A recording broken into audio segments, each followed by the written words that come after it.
Yo les pirates, j'espère que vous allez bien. Aujourd'hui on se retrouve pour une toute nouvelle théorie One Piece.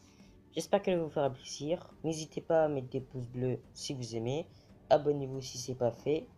Et on se retrouve tout de suite pour cette nouvelle théorie unique One Piece. Aujourd'hui on va évoquer le sujet de la future grande guerre au sommet.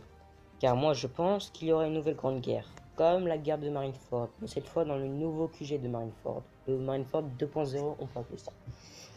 Cette guerre opposera les pirates une nouvelle fois à la marine. Mais qui se fera exécuter? Qui sera au centre de l'histoire? Pour moi, je pense que ce sera Luffy. Luffy se fera exécuter cette fois, mais il aura de l'aide. De l'aide de qui? Bien sûr de son équipage, de sa flotte, et plein d'autres personnes que je vais vous dire. Les samouraïs, les Minks, Trafalgar Law, les révolutionnaires, et encore plein d'autres que je n'aurais pas cités. Pourquoi les Minks, les samouraïs?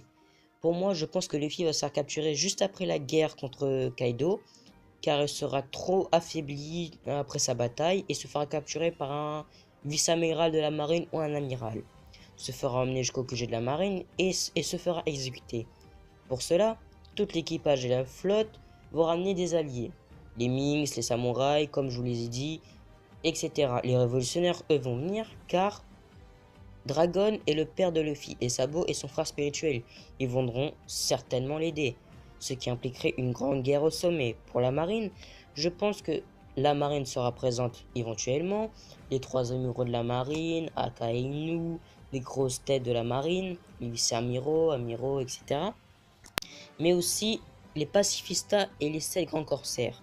Et pour moi, je pense que ce sera la dernière fois qu'on verra les 7 grands corsaires, car je pense qu'après cette guerre, l'ordre de ces grands corsaires sera aboli comme Fujitora le voulait. Durant cette guerre, Zoro commandera la flotte au chapeau de paille et tous les alliés. Il commandera aussi son équipage et lancera l'assaut sur les marines pour sauver son capitaine. Bien sûr, lors de cette guerre, beaucoup de personnes mourront, des alliés, des marines, des gens qu'on apprécie dans l'histoire, mais aussi de grandes trahisons. Je vous laisse deviner, je pense qu'une personne de la marine va les trahir et va aider Luffy. Ce sera pour une prochaine théorie, mais je vous laisse deviner qui. J'en suis sûr que vous savez déjà, peut-être pas, mais on verra. Ah oui, et si vous vous dites comment Luffy pourra se faire capturer après la guerre de Kaido, rappelez-vous, dans le monde de One Piece, on est au courant de tout via aux journaux. Si la marine est au courant que Luffy a vaincu Kaido pendant la guerre ou pendant une prochaine guerre, ils vont vouloir le capturer quand il sera affaibli. Donc, une bonne opportunité de mettre fin à la vie de Luffy au chapeau de paille, le fils de Dragon, le petit-fils de Garp le héros. Et voilà, cette théorie est désormais terminée. Si ça vous a plu, n'hésitez pas à mettre un petit pouce bleu, ça me fait énormément plaisir. C'est très important pour moi, c'est ma petite récompense comme on peut le dire. N'oubliez pas d'activer les notifications comme j'ai dit au début de vidéo. Si vous n'êtes pas abonné, vous me découvrez, abonnez-vous.